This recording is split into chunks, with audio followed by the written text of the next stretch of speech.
We hope to persuade you to think of creative ways of helping fellow Americans. This is a humanitarian crisis without recourse to any United States. Just go stand there as a dormant tree that is dry inside and ready to die. Be the light of the world. Rise to the occasion, for this is a deep and dark chapter in American history. And now, let's meet our panel.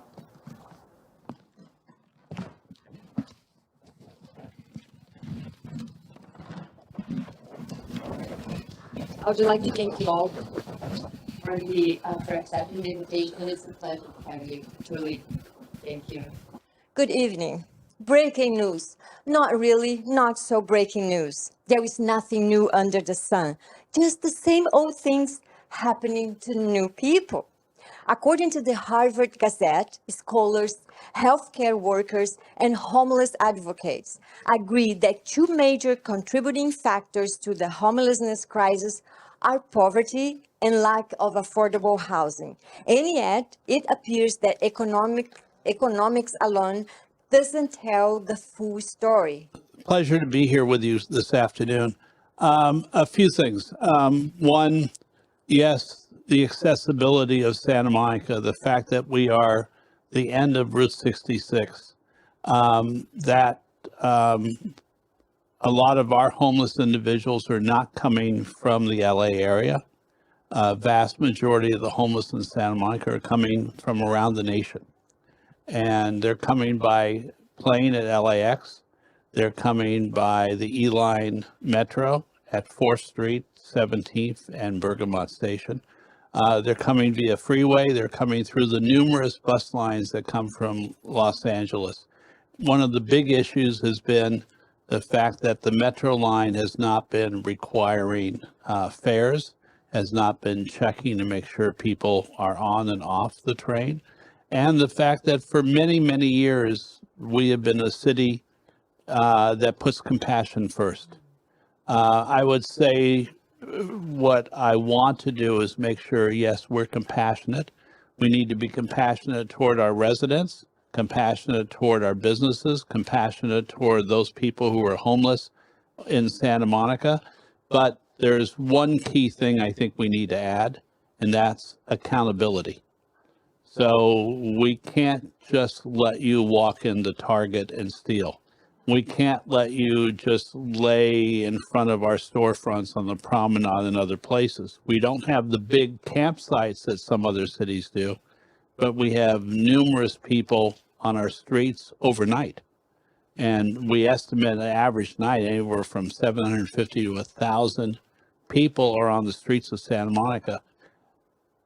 That is not compassionate, because we have people who die on our streets each week from drug abuse. There are people on our streets that need help. So above all, I need changes in county law, state law, and federal law to help Santa Monica to make sure that we really assist people in need, but we also demand some accountability from everyone. How does this new regulation in order of governors affect Santa Monica inhabitants? And if you do the unsheltered homeless inhabitants, where would they go? First, yes, the Supreme Court gave cities more authority to control those on our streets. But I think in Santa Monica, first of all, LA County has already said they will not enforce those orders, and they will not accept anyone into county jails who is accused of not moving out of a city or moving away. Secondly, Governor Newsom's order only affects state property. The only state property in Santa Monica are the freeway embankments of the Santa Monica Freeway. So it does nothing else. We've asked the county and the state, rather, Caltrans, continuously to clean those embankments, because we have people who stake tents there. And yes, we have arson fires along the freeway embankment. We're not sure that the governor is going to do that any quicker. And to the last part of your question, where do those people go? The state isn't going to give them shelter. The state's not helping them. So I think Mayor Bass in LA and I have the same question. When you clear those encampments on state property, are you just making them the city's problems? So we all need more assistance, more help. We are going to bring up the Supreme Court decision at our city council meeting on August 27th. We'll be presented with two small alternatives at this time. The one alternative will say that where blankets, personal effects, sleeping bags were not considered tents. They were not considered camping. We may change that rule, and then we'll have the city attorney come back to us next month with further changes. But Santa Monica is not draconian. Santa Monica has always been a sympathetic city to those in need. I don't want us to lose that, but we have lost control of our streets in many cases, and the mental health crisis in Santa Monica is a nationwide crisis, even though some senators, some members of the House of Reps don't realize it yet, but that's a nationwide crisis, and I would dare say it's called a loneliness crisis. People, when they went into COVID, their work suddenly became remote. Their lives stopped social interaction in person. Many people needed that. As people sat home, did their work, and got frustrated with the inability to go outside, the inability to talk to anyone, many of them developed a taste for alcohol or a taste for drugs. That spiraled. They ended up losing their jobs, then lost their apartment or house, whether it's LA or somewhere else in the nation. So the question then is, how do you assist those people unless you put sufficient mental health and social workers on the streets? I believe that every person on our streets every morning should be contacted, whether it's the Salvation Army, Department of Mental Health from LA County, someone, and they need to be spoken to every single day, because statistics show it takes 14 to 60 times of contact to help someone get off the streets, get them into help that they need, whether it be drug rehab, alcohol rehab, reunion with their family in whatever state they came from. San Francisco right now is taking a harder approach and has the police stop anyone on the streets who's unhoused. They're immediately offering them a bus ticket, train ticket, plane ticket out of San Francisco. The fear there is that those people will also, oh, well, we'll go to LA then. And so then we increase the problem here, decrease the problem somewhere else. What we're really doing as a nation is playing whack-a-mole, but we're seeing the effects of it in Los Angeles much more than other places. It's not always the result of someone losing their apartment or losing their house. It's more they lost their way. And we want them to regain their lives. And if they are in need of mental health, anything else, we want them to get that help. I need the assistance of the federal government, the state government. I need the county of Los Angeles to do more, because Santa Monica can't solve this problem on their own. Pastor, there seems to be a lot of homeless people around, and one of the questions is how to help them. According to our Christian faith, should we give money to the homeless whenever we can to also help them compassionately if they need? Yes. Well, thank you as well for being here, for the invitation to be here. So the scripture in Matthew says that whenever we see someone who is hungry, we feed them. Whenever we see someone who is thirsty, we give them something to drink. When they're naked, we clothe them. And Jesus says when we do that, in that 25th chapter of Matthew, when we do that, we are actually feeding him, clothing him, giving him something to drink. And so when we think about meeting a homeless person on the street and them being in need of something and asking for money to meet that need, it would be a good thing on some levels to give them that money. You would be, in fact, giving money to Christ. But there are other people that are not that comfortable with giving money. Sometimes they worry where the money would go and what it would be used for. And so I have many people who are choosing different things, right? So some friends carry around granola bars or something like that so that they can feed them, or water bottles, or gift cards to different things. And some churches have been working to create for their members care packages that have some of those things within them. And so there are many ways to meet the needs, but sometimes it does take cash if they're trying to complete a task. But it depends on what you're comfortable with. I carry around bread. Ah. I make homemade bread. Yeah. I accept homemade. Yeah. Now, those experiencing homelessness have often experienced a painful rupture of their relationship with God Mm. Mhm. and others. What's the importance of the holistic approach to the homelessness crisis? In other words, the homeless certainly need shelter, food, health assistance, support, but they also need some kind of spiritual guidance. And I think this is one of the most important to me issues, that we are missing here. And so many people, I don't think too many people are talking about this. So what are your thoughts? I would say that it's sometimes hard to deal with the spiritual parts of our lives when our basic needs aren't met. When we're hungry or we're thirsty or we don't have anywhere to live, we're more concerned about those immediate needs. But there is an underlying layer of spiritual need. And so when people come to the church that I serve, Mount Olive Lutheran Church, and they're looking for help, and they are experiencing homelessness, I'll offer to help them in the various ways that I can. We have food, and we sometimes have vouchers or gift cards or things that we can do, but I also listen. And so I try to tend to that spiritual part, and I always offer to pray for them. Sometimes people are not interested in that, and that is just fine too. We will help anyone, no matter what their spirituality is. And sometimes they do welcome that prayer. I know that as they go on their way, I will pray for them. So they're covered in prayer, but whether or not they want that spiritual care is really up to them. They don't have a lot of choices in their life. And so I want to give them that choice, and also want to help them without them feeling like they have to do something to earn that help. Sometimes walking down the street offers them pray as well. Mm. Sometimes they don't want to, but sometimes Yeah. they do. It's true. You don't know. Yeah. Yeah. Mayor, the Federal Railroad Administration, just one question, not speak altogether. The Federal Railroad Administration formulates and enforces rail safety regulations. Would you support a call to action from community leaders to urge Congress to pass additional federal rail legislation to add extra layers of security for rail line passengers, and also to prevent homeless from migrating from other cities to Santa Monica via the rail transit line?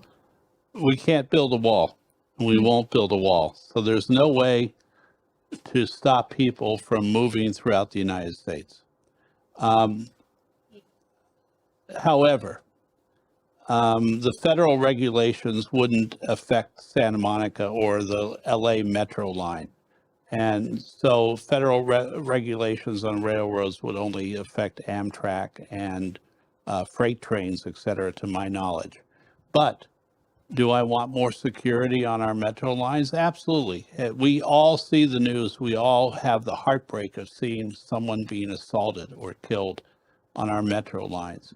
Our metro lines, we want people to use our trains, but they have to be safe on our trains. So LA County Metro has not done enough to make sure trains are safe by not collecting fares, by allowing people who are unhoused to spend their whole day on the train. That's unacceptable in the long run, because many of the passengers who are trying to get to and from their work feel they're being accosted, threatened, or are in fear of using the trains. Whether that's right or that's just their fear factor, that has to be acknowledged. People have to feel safe on public transit, whether it's our buses or our light rail lines. And right now, many people don't feel safe on either. So LA County polices our metro lines. Each city polices, or the county polices the metro buses. In Santa Monica, we have our own security force, which we've just had to add to our system. because of threats and problems on the trains, because of the prevalence of fentanyl, meth, trank. It's a different kind of homelessness than we used to see. We would see people who are homeless and they never would assault anyone. They never made a mess, as you would say. That's changed.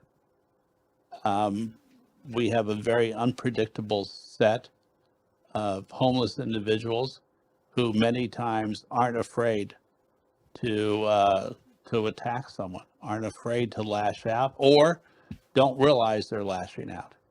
And both of those are true. I would disagree respectively with the pastor of the church sitting next to me. I don't want anyone handing money to homeless people, because when they hand money to them, almost all the time, those people end up at 7-Eleven buying more alcohol or spending $5 on a new strip of fentanyl, a new tablet. That's going to kill them. So direct your money, if you're giving to the Salvation Army, to people concerned, to legitimate services where people can receive help, but don't hand it to them. That's not helping them. And in fact, first, it's allowing them to stay on the streets longer and not seek help. I want them to seek legitimate help where they can get off the streets, where they have a chance to survive, a chance to live. And handing them food, the old trite thing that happens in Santa Monica is homeless services walk around, hand them a protein bar and a bottle of water. That's not helping those people. It's not helping at all. So you need to find ways that they can get real assistance, get real help. Find a way to get them off the street. If you facilitate their staying on the streets of Santa Monica or LA, they stay there. You need to make sure that they go into places where they can get real assistance. I'm just trying to understand. Thank you so much for this very important clarification. So where do they get the money to keep with the drug addiction? They steal bicycles. Look at how many bicycle thefts there are. They're stealing bikes. They're breaking in the cars. When they come here overnight, they scavenge for things. There was an article in the Santa Monica Daily Press about 3 weeks or a month ago by a former homeless addict. He said he would take, at that time, the buses from downtown LA to Santa Monica because he could feed his habit. He would make enough money to go back to downtown LA and keep buying more drugs, keep buying more to keep his addiction going. The object can't be to let people continue to be addicted. And that's what's happening. Like LA County drops off clean syringes and glass pipes in 3 of our city parks. That's not helping, that's not harm reduction. To me, that's adding to the prevalence of those people doing harm to themselves, doing harm to their friends. Harm reduction would be Hep A shots, condoms, fentanyl test strips, Narcan, things like that. That's actual harm reduction. When you're handing someone a syringe or you're giving people money that they can use to get more syringes, more glass pipes, that doesn't help anyone. We had a death a week ago in Palisades Park, 11 a.m. one morning. The syringe was laying next to him. Now, that's much more common than maybe you believe, but I'm letting you know that it doesn't help those people to give them handouts. You need to direct them to services. You need to direct them to places that can help them. I would like to comment too. So I think that so people come to the church that I serve and they're looking for help, and often they're hungry. So I can give them food, but if they need more than that, I always do direct them to the ways that they can be connected to the system and the ways that they can really find a solution. But as you said, I think in some of the conversations you had, it takes many times of doing that. And so along the way, I do think that we care for people and their needs, that we care for where they are in that moment. I don't see a lot of people that are in the midst of, they may be in the midst of drug addiction, but they're not presenting in that way when I meet them. So I tend to those needs of food and water. And look, I was proud that we started 3 new services at the beginning of 2024 in Santa Monica. And one of them was we took over a motel for the next 2 years where LA County can take people on our streets who are legitimately in need of assistance and place them there for 3 to 4 months while they find permanent housing for them somewhere in LA County. Now, that's a great program. It was the day that I gave out keys in February was one of the most memorable days of my time on the city council because we were helping people in legitimate need of help who had been on our streets. Those people I want to help. And look at, there are many of those people, too many to count. But there's also that overture of drug addicted people that scares residents. You're not going to see it as much on 14th and Ocean Park Boulevard as you would see in downtown Santa Monica or in some of our city parks. So the question is, how do we balance that need for help, legitimate need to help people? And we are a city, as I mentioned before, that's always been compassionate. But there's also that part where it infringes upon residents. Not just that they look and say, oh my God, there's a homeless person, but they're now afraid. People have walked down the streets and been hit by people, been attacked. We have to get rid of that to really legitimately help people.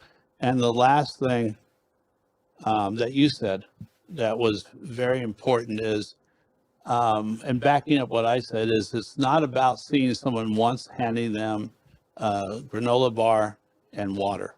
It is about seeing those same people every day talking about time to clean up, time to return to life, time to find a way to live.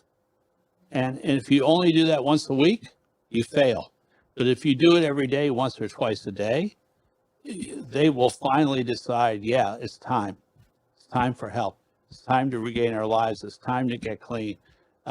Salvation Army has a facility on 11th and Santa Monica, 11th and between Broadway and Colorado, where 60 people who were on drugs or alcohol can get help. It's a men's facility. It's a 6-month program. And then after that, they move to a halfway house. We want people to regain their lives, and anything we can do to help that is great. The level of homelessness right now in California is abnormal. Mayor, your thoughts on this? In some areas it may be, but California cannot possibly provide at $750,000 to $1 million per unit, 178,000 units today for those who are homeless in California, and then those who will keep coming. So there have to be other solutions, whether it's supportive housing, whether it's rehab, whether it's asking people if they're ready to go home, if their families will take them, whatever we have to do, because we're suffering an inordinate crisis that the rest of the nation is not suffering. And that's one reason I'm calling for 100,000 mental health personnel to be trained in the nation, funded by the federal government, then distributed to cities around the nation so that they can legitimately help. In addition to that, we just won a great victory. I'm on the United States Conference of Mayors Homelessness Task Force. One of the things we just accomplished were veterans who were living on our streets, living on streets around the nation. If they were disabled veterans, they had a choice, either receive their medical, dental, their benefits they're entitled to because they fought and served for our country, or they could get housing. Now, the new rules that we fought for at the end of April, and we accomplished something. Those veterans will not have their benefits weighed against housing. They'll be able to get both if in need without reservations. That's a start. Yes. Then we need two other things in the nation. One, we have gone to work to fight for Section 8 vouchers in Santa Monica, for instance, that cover the full freight of their apartment rent, because rents here are much more expensive than other places. We've asked the government for that. And thirdly, we've said when you're building a new building and you say, well, it's going to be affordable housing, but we can't get the loan for all affordable housing, so we want to be inclusive. Inclusive means 90%, 85% full freight, 15% a tidbit of affordable housing. We're asking the federal government to agree with the owner of the property before the building even starts, to say that entire building will be Section 8 forever, and that will allow the owner of the property to receive their loan and make sure the building is fully Section 8. That will help house people. But in Santa Monica, we're saying we have 800 to 1,200 people on the streets every night. We can't possibly house 800 to 1,200. And not only that, but the next day another 800 will arrive. So no, you can't build a wall, but my solution is you make sure that every city in the nation, every state in the city, every state in the nation is carrying their weight for people who are homeless or suicidal or drug addicted or alcohol addicted, or people who legitimately have been priced out of their apartments. They're now living in their cars. All of this is a national disgrace. Yes. The richest country Yes. in the world, Yes. and yet Absolutely. we have homeless people everywhere. You go to Europe, go to Scandinavia, they take full care of their homeless Absolutely. people. Yes. We don't. Yes. And they're either considered a burden that we can try, or that we can sweep away, or it's a disgrace they're on the streets. I think what we're doing many times is the opposite of being compassionate. How is affordable housing built in Santa Monica? Well, we're building affordable housing. We've been tasked by the state of California to build 6,100 affordable units in the next 4 years. We're doing our best to try and get there, but many times they're not able to get the loan for that, or the owner knows if he develops this, he'll be able to make more money if there's market rate with 10% affordable, maybe 10% lower middle class, and 80% market rate. Perfect example of that is a construction site, soon will be a construction site on Ocean Park in Lincoln. Presently, it's a Gelson's Market and mini area of about 4 acres. Now, there's going to be 525 approximate units put on that property. Wow. And yes, it's a wow to me as well. But the kicker is, for all the talk about affordable housing, only 50 of those units will be affordable. No. So we're building 475 full freight units, $3,000 to $5,000 a month because of California housing prices, that won't benefit the people who really need the housing. We have to change that. The inclusionary housing doesn't help get people off the streets. It doesn't help keep people in our city who need housing. What we're doing constantly is we keep pushing the people out of the city who really need housing. And if you're a mom and pop landlord with tenants on rent control, after a while you look at them and start to hate your tenants because their rates for their apartments always are under the rate of inflation. So how do you find ways that those landlords don't want to try and get rid of their tenants, that they let them live in peace? How do we keep seniors in their housing? Very, very important for seniors not to be priced out of the city. We have to fulfill those needs. And at the same time, when we're now building 18-story buildings, which are not what a beachside Santa Monica was supposed to be. We're supposed to be unique and distinct from LA. a low-rise city where I'd be comfortable wearing the suit or the sports jacket and pants, or comfortable here with flip-flops and a short sleeve shirt. All right. Pastor, sociologist Brené Brown, in her book, I Thought It Was Just Me, But It Isn't. She defines shame as the intensely painful feeling or experience of believing we are flawed and therefore unworthy of acceptance and belonging. From a Christian perspective, how does human dignity apply to the homeless? How can we help restore their dignity and faith in humanity and God, perhaps? So I think that it starts with recognizing that no matter what's going on in their life, if they're homeless, if they're addicted to drugs, that they are a human being and that they are a beloved child of God.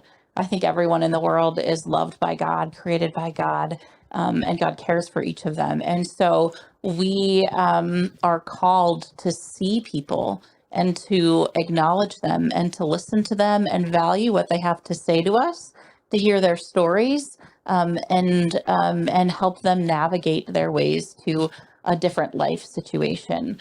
The Bible reminds us that we are called to love our neighbor as ourselves. We love God, love our neighbor as ourselves. And these people are our neighbors. And so to be able to express to them that they're valued, and to hear their stories is really important, and also to welcome them. So sometimes people come to the church I serve and they're in need of something. And if we have a luncheon going on or worship, I always invite them to stay so that they know that this is a place that welcomes them, can meet some of their needs, but also a place for them to be. Going to specifics now, is there anything, I mean, you don't have to give a broad answer, just, a few sentences or whatever you feel in your heart to say, but what does the Christian faith actually teach about homelessness? There's something in the Bible that actually talks about that, or, Well, I think that the two things I've talked about from scripture are that part in Matthew 25 that says whenever you feed someone or clothe someone or give someone something to drink, you're doing that to the least of these, you're doing that to Jesus. I think that really guides how we think about how we interact with homeless people and care for them, as well as that overarching idea, that Jesus says, love God and love your neighbor as yourself. And so when we live those out, when we love as Jesus loves, when we care for people and see them as if they were Christ in front of us, we are living out those things. A Christian faith also tells us to work for justice and peace. And so there are ways that we can do that work as well, supporting nonprofits that are doing the hard work. It's really hard work to get someone rehoused. And there are wonderful agencies that are working very diligently to do that work. Great hearts, hard work. And so to support them in their work, and also the way that we vote allows for people and policies to be in place that will care for people and find needed solutions to help people be restored to housing. Yes, great. Mayor, homelessness causes strains and financial hardships. These include more emergency room visits, hospitalization, police interactions and incarceration, and the use of mental health programs. The state 23-24 budget provides $3.3 billion for various housing and homeless programs within the Department of Housing and Community Development in California, HOOD. And yet, the state was unable to date, in my view, to create let's say, a super coalition of business owners, governmental leaders, and citizens, and nonprofits to control the situation. Look at the governor may have offered $3.3 billion. I can tell you, I would wait for even $1 of that right now in Santa Monica. So we're not receiving those state funds. Our county may be, but our county isn't giving us the full attention we need. And here's an example. In February, I welcomed a psychological care van from LA County. I was thrilled. It was 3 years late. In March 21, they offered us a 24-hour day, 7-day-a-week van that could commit people, that could counsel them, that could try and get them the help they need. Instead, in February, I got the van. The van is 9 to 5, Monday through Friday. They won't go in the streets and look for anybody who needs help. Police or fire have to call them. Police and fire at some point realize it's going to take another hour of their time to stand there. So it's not helping in the way it was intended. The second program that we got from LA County is working for the most part, and that's where we put people in motels to try and help them. But overall, we're not seeing the money from Governor Newsom's office in Santa Monica, and I believe the money needs to go directly to cities to help, not be funneled by the state and the counties or non-existent programs that aren't really helping those in need. As a mayor of a city, we're on the front lines. We see the problems each and every day, and I've got to cope with those problems every day. I've said publicly on TV, on radio, in print, that we need help, that we have an insurmountable issue in Santa Monica. And frankly, Santa Monica has been trying to solve this since the late 70s. My mom is born in Santa Monica. She's still here. She's 96. She would say that when she was young, teenager, going to the pier, there were bums and hobos. The bums drank, fought with each other maybe, but didn't steal from anyone else. The hobos were here, moving on to their next place, their next job, whatever. We have that now, but a much more aggressive strain of homelessness. And yes, I met with Governor Newsom 2 Fridays ago for a few minutes and talked to him about our homeless situation in Santa Monica is not those big encampments. We were able to stop those. But then what do you do with someone who just wants to stay on the beach in Santa Monica, doesn't want help, refuses assistance? We had one incident a couple of weeks ago where our police help team tried to help a lady who was camping, had a tent on the south border of Santa Monica and Venice. Our police tried 4 times to get her to get into housing.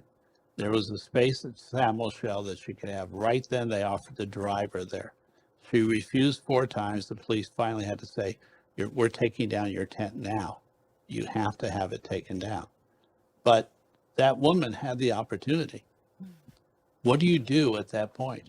I have a young lady, homeless person, who just accepted help finally in the last few days. She's a hero. A gentleman was let's dump the gentleman thing. A man was on the beach at Arizona and Ocean, 9:45 in the morning. A young lady had been dropped off by her father, who was going to his office, actually a construction job, dropped off just to lay in the sun, relax, have lunch at the beach, and he picked her up. This man jumped on top of her. With one hand, he tried to choke her. The other hand, he tried to rape her. 9:45 in the morning on the beach. She was unconscious. And a homeless lady, under 30 years old, ran over, jumped on him, tried to push him off her. She got hit in the face. She got bit on the ear. He tried to get her clothes off her. He kept fighting, and the girl woke up and kept fighting. Finally, he ran toward the water, and a 69-year-old Canadian woman was walking toward the water. He tried to steal her gold chain. She tried to fight. He grabbed her by the hair, threw her on the ground, dragged her into the surf, and tried to drown her. That's what we're getting.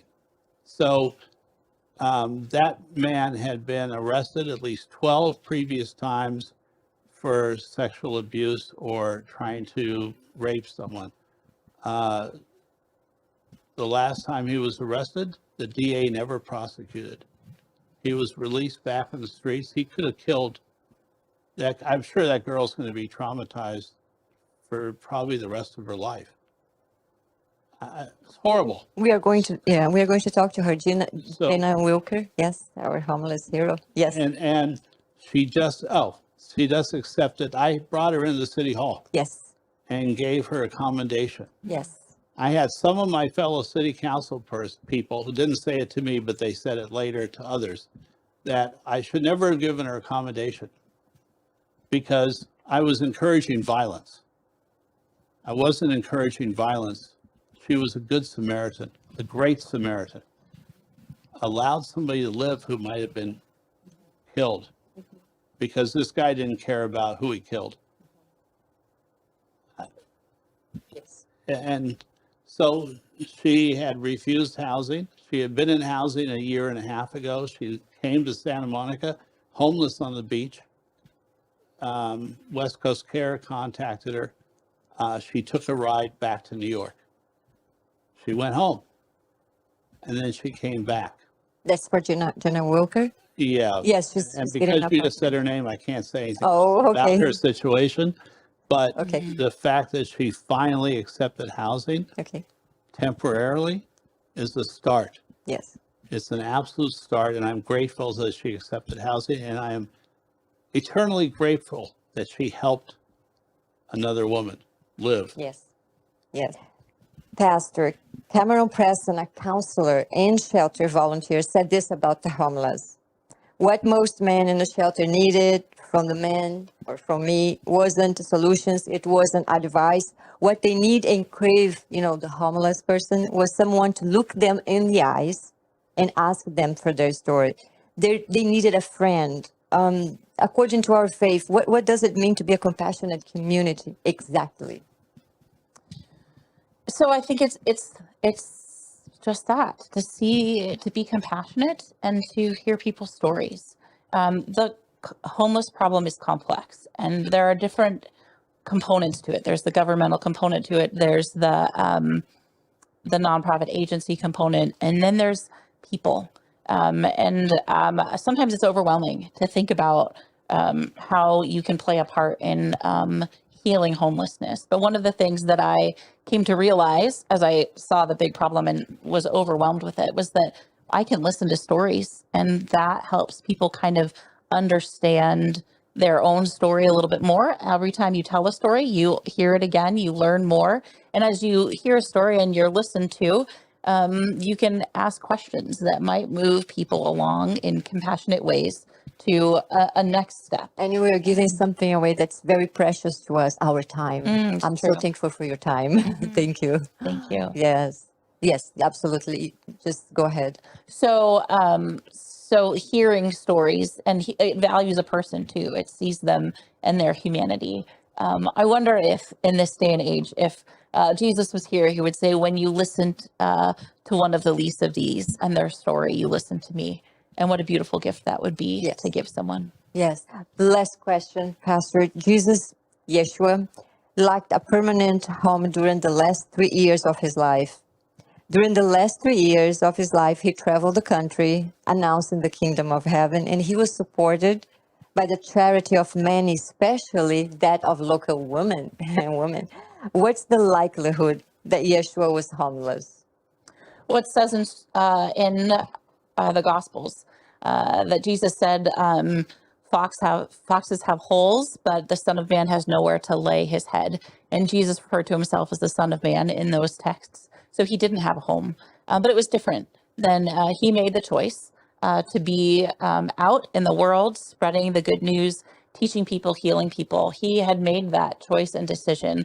I think the people that experience homelessness today are in that situation for different reasons. I don't think many of them have chosen it. I think circumstances and situations in their lives have come to be at this difficult moment.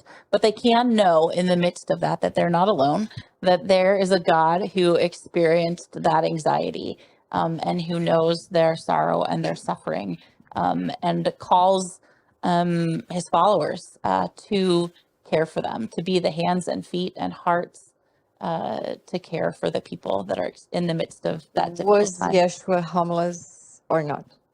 In the sense of He didn't have a home. he didn't have a home. Right. So he was basically, in He was- principle, He was homeless. he was homeless. Yes. And it's a different situation than our current homeless people are experiencing. Last questions. Republicans and Democrats propose different solutions to the homelessness crisis. Democrats blame systemic issues and Republicans advocate personal responsibility and self-reliance. In general, Republicans oppose government-run welfare programs for the poor.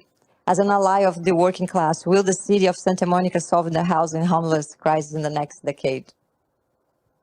Again, we're not going to be able to solve it ourselves. I've said that several times. Number one. Number two, should never be a Republican-Democrat issue. It's a humanitarian issue. It's a way to help people. And that shouldn't be, especially today's Republican Party, I think is very different from the Republican Party even a decade ago. So when we're talking about extremists on either side, socialist Democrats, far right Republicans, I don't think either of them are relevant to the overall discussion. And look I'm talking about, I've said compassion, and I've added now accountability. That's not a Republican issue. It's not a Democrat issue. It is looking at the circumstances on the ground here in my town, in the city I grew up in. And the question then is, again, how do you be compassionate without letting people use that as a crutch? How are you compassionate toward your small businesses who need to survive, who need customers, who need cleanliness? How do you react to residents, not who are sitting in an ivory tower somewhere saying, I don't want any homelessness, I don't want anything. But how do you find a way to have everyone combined to give meaningful help? And meaningful help is not letting someone, I'm going to repeat this, is not letting someone die on the streets of Santa Monica or Venice or anywhere else. So we've got to find solutions that work, solutions that will really help people. And no, Santa Monica is unable to solve it ourselves. We can try and reduce homelessness. I hope that the state will help. I pray that the federal government will help, because this is, I'm going to say it again, a national issue. And while we have done more than our share for 40 years, we continue to do more than our share. We don't have the draconian rules that some other cities are imposing. But we also need to make sure that we are not the proverbial home of the homeless, as Harry Shearer said about Santa Monica 25 or 30 years ago. We can't afford that designation either. And while you want to be compassionate, let's say this one last time, it's not about letting people just stay on your curbs, stay on your streets, invade businesses either. It has to be responsible. You have to be accountable. You have to find ways to not let people abuse the privilege of being in your town. Do you carry a gun to protect yourself? Absolutely not. I am, I've never held a gun to shoot it at anything. I've shot a .22 rifle up in the mountains at Lake Arrowhead on a course, UCLA course. Other than that, I don't believe in carrying guns. Too many people kill their neighbors or their children or other people by carrying guns. I believe that everyone, if they were in an area where you can hunt, if they wanted to have a shotgun or something to hunt, that's not an automatic weapon, that's not a pistol, then they should be allowed to do it. I have members of my extended family, cousins, who I know once a year go hunting. That's not something I would join them on. But first of all, no, I'm not for open carry. I'm not for any of those things. I grew up here in Santa Monica.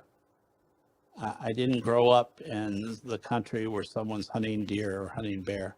I certainly don't want anyone hunting another human.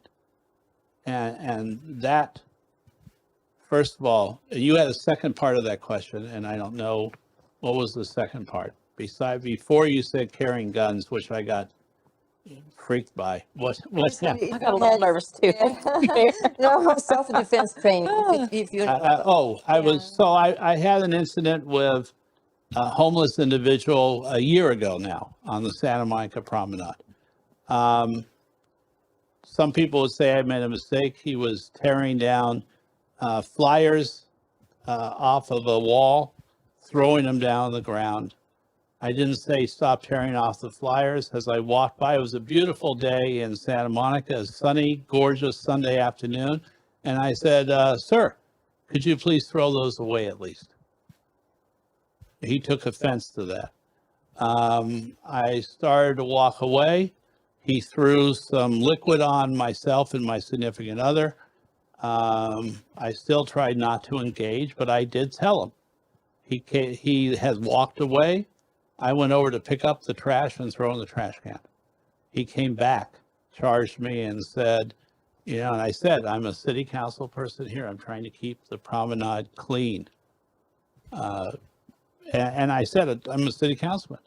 He tried to steal, strangely enough, the white hat I was wearing, sort of an old-fashioned tennis bucket hat, but with some protection. This continued for 3/4 of a block while we were on the phone with 911 trying to get assistance, because he kept coming. And as soon as he heard I was a city council person, he said, I want my $1,000. Give me my $1,000. So he said he had reported himself as disabled, come here from Missouri 3 months before, and was arrested a total of 7 times in 7 weeks for 7 felonies. The 7th felony, the police finally held him. Before that, the DA kept dismissing the charges. So I took no self-defense training afterward. I didn't feel I needed to. At the end of the incident, he was on the ground with my hand, holding his head down, saying, you need to stay there. Our police showed up immediately. They cuffed him. The funny thing was, the police asked for my hat back, and he said, no, I stole it fair and square. Now, literally, that's what he said. So he was 20 years old, probably 6'2", 325, 350 pounds. He didn't need jail, but he needed mental health right then. Yeah. And if he was on some sort of drugs, he needed to be cleaned off that. The only way you do that as an arrest is hold that person overnight, because as they start to detox, they may decide, I need help. Yeah, it's time to get help. But nobody was doing anything to him. After mine, they put him on a mental health hold for 48 hours, let him out. He went on to assault a policeman. He went on to do a robbery, armed robbery. It didn't affect me in a negative way. I'm pretty sturdy. And I started off as a coach and a teacher in inner city schools, Los Angeles.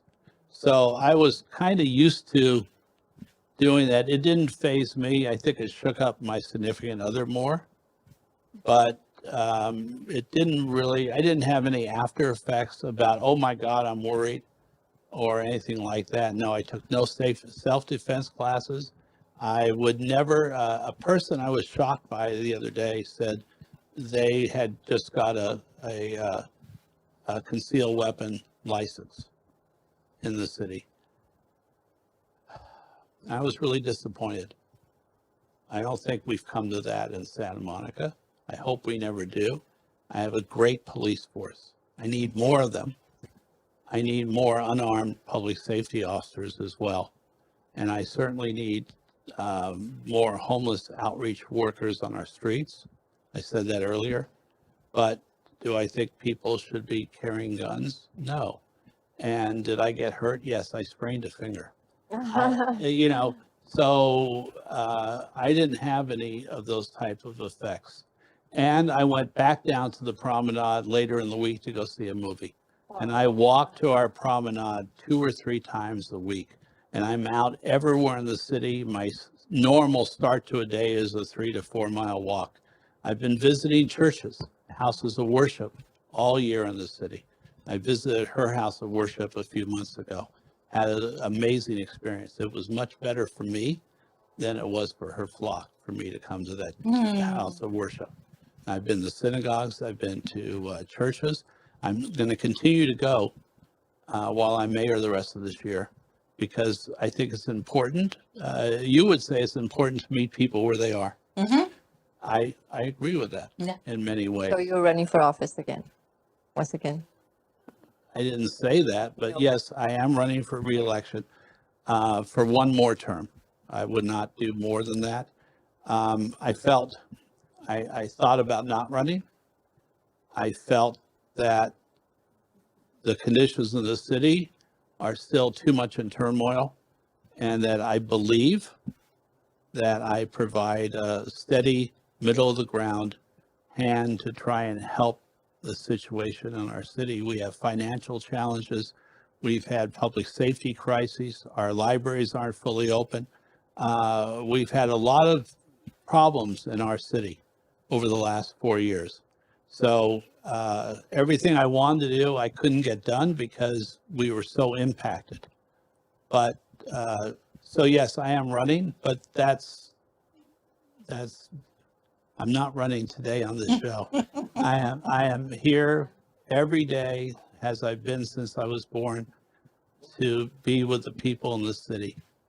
That's what I still want through my work on nonprofits. I'm a member of Kiwanis, Lions, Rotary, vice chair of the Salvation Army, was past president of the Boys and Girls Club Council. A large part of my life is committed to helping others thrive, helping others do better. And children and veterans. I'm a member of ELK, which helps children and veterans. Kiwanis helps children in the world. I'm a member of very large volunteer organizations. So that I do regardless. It's not about holding office. It's about finding ways to help people do better and using my voice to help that. Thank you so much. Thank you. Love Thank you. Thank you. Thank you. You can just.